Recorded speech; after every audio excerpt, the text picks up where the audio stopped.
Embarqué à bord de ma gondole, je vous emmène visiter Néo-Venise.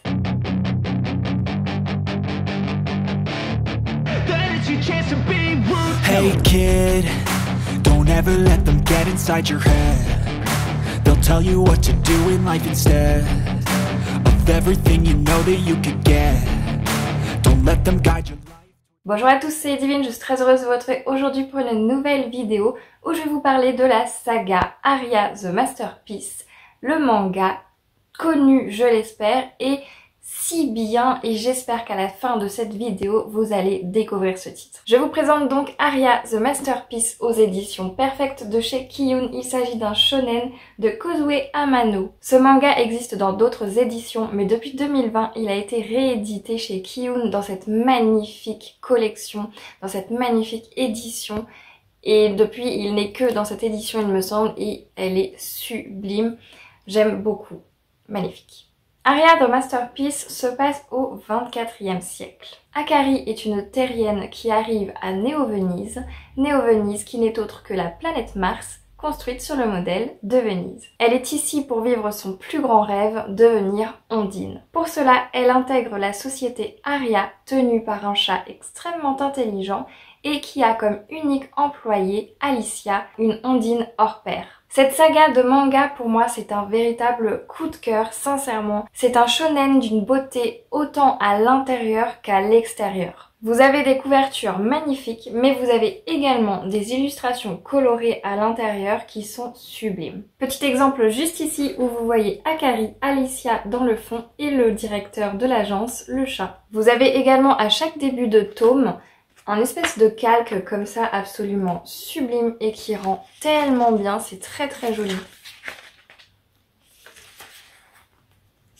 Voilà. À l'intérieur du manga, vous avez de la bienveillance et de la douceur. Ce manga d'ailleurs n'est que bienveillance et que douceur. Vous avez des personnages qui sont absolument adorables et surtout, le plus important, c'est qu'ils sont extrêmement sains les uns envers les autres. Leurs relations sont de très belles relations, très saines. Il y a beaucoup d'entraide dans le groupe, beaucoup de compréhension et beaucoup d'amour sincère. Ce sont de très très belles amitiés, vraiment. J'aime beaucoup ce manga pour ça.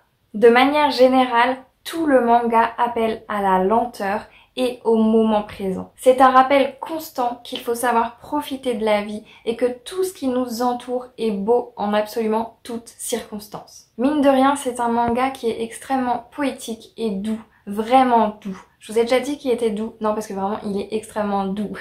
La nostalgie dans ce manga n'est pas en reste non plus. C'est une tranche de vie contemplative qui nous fait du bien, qui nous transporte loin de cette société où tout est bruyant, tout doit aller vite et où on n'a jamais le temps de prendre le temps, justement. Si vous lisez un jour cette saga de manga, et j'espère sincèrement que vous le ferez, ne vous attendez pas à beaucoup d'action, mais plutôt à beaucoup de détente, d'onirisme et d'émerveillement. Dans ce manga, j'ai personnellement adoré découvrir ce côté fantastique avec les directeurs des agences qui ne sont autres que des chats très intelligents, mais qui ne manquent qu'une chose, ils ne sont pas doués de parole. Par contre, ils sont très intelligents et ils aident pas mal les petites ondines. Et puis bon, encore une fois, s'il y a des chats, moi je prends. Les graphismes dans Aria sont absolument parfaits.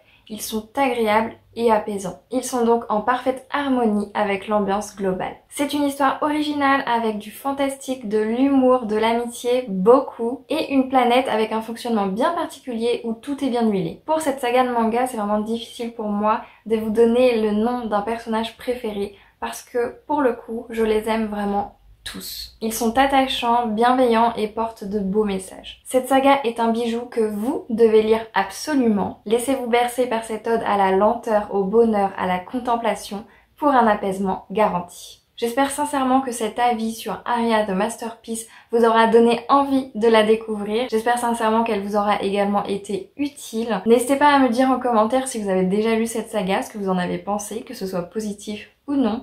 N'hésitez pas non plus à me dire si cette vidéo vous a donné envie peut-être de découvrir cette saga, je l'espère. Sur ce, je vous souhaite à toutes et à tous de très belles lectures et je vous dis à la prochaine.